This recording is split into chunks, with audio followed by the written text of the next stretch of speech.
Өнгөрсөн 2025 онд хүүхэд хамгааллын 108 утсанд үеийнгийн дээрлэхэлтэй холбоотой 983 дуудлага мэдээлэл иржээ. Харин онгорснаас хойш 38 дуудлага мэдээлэл бүртгэгдсэн байна. Тэгвэл цагдаагийн байгууллагад жилдээ энэ төрлийн 500 орчим гомдол мэдээлэл бүртгэгддэг. Хүүхэд бол эцэг эхчүүдийн тусгал юм. Тиймээс эцэг эхчүүд хүүхэдтэй зөв үлгэр дуурайлал үзүүлэх ямар ч тохиолдолд хүчирхийлэл үйлдэхгүй байх, хүүхэдтэйгээ ярилцдаг байх шаардлагатай байна. Үеийнгийн дээрлэхэлт нь зөвхөн харилцааны асуудал биш, бусдын нэр төр, алдар хүнд, бие махбод, сэтгэл санаанд хохирол учруулахаас гадна амиа алдахад хүргэдэг ноцтой хэрэг юм. Иймээс ч энэ төрлийн гэмт хэрэг үйлдсэн бол зөрчлийн болон эрүүгийн хуулиар хариуцлага хүлээх зохицуулттай. Шалгалтын ажиллагааг явуулаад прокурорд танилцуулаад энэ үйлдэл нь зөрчлийн шинжтэй хэм зөрчлийн хуулиар шалгаад 30 хүртэл хоногоор баримтлага яаж шийтгэлийг хүүхдүүдэд оногдвол энэ гэмт хэргийн улмаас хүний биед хүндөвтөр хорш учирсан бол 3 жилийн харгалтай зүйлэнгээр эрүүгээр үүсгэсэн шалгагдана.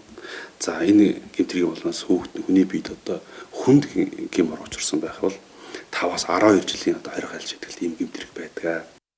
Үеийнгийн дээрлэхэлт нь нийслэлд хамгийн их үйлдэгддэг. Шалтгаан нь ихэвчлэн хувийн таарамжгүй харилцаа, найз охин, хүүгүүн рүү чат бичсэн, мөнгө, дата өгөөгүй, тэмцээн уралдаанд оролцохдоо түлхсэн, муухай харсан, цахим хуудастай сөрөг зүйл бичсэн зэрэг байдаг байна. Тэгэхээр бид энэ мэдээллийг авлаа. Маш шуурхай 24 цагийн дотор яг тухайн үеийнгийн дээрлэхэлт үйлдэгдсэн газар нутгийн хамтарсан баг шилжүүлээд хамтарсан баг бол сургуулийн хүүхд хамгааллын баг гэж байдаг. Сургуулийн хүүхд хамгааллын баг руу мэдээллийг өгөөд тэгээд яг тухайн хүүхдэд учирхийлэл үйлдсэн тийм ээ үеийнгийн дээрлэхэлт үйлдсэн мөн тэр дээрлэхэлтэнд өртсөн хүүхдүүдтэй сургууль хамт олонныхын дунд яаж ажиллах вэ гэдэг аргачлалыг энэ хуулийн дээр маш тодорхой тусгаад өгсөн байна. Хүүхдийн хүмүүжилд эцэг эхчүүд чухал үүрэгтэй. Иймээс ч гэр бүлийн харилцаанд болон хаанч хүчирхийлэл үйлдэхгүй ярилцж асуудлыг шийддэг байх нь хүүхдэд эргээр нөлөөлнө.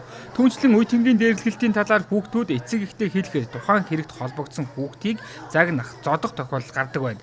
Иймээс ч асуудлыг хүчээр шийдэх бус хүүхэд хамгааллын баг цагдаагийн байгууллагад хандах шаардлагатай юм а.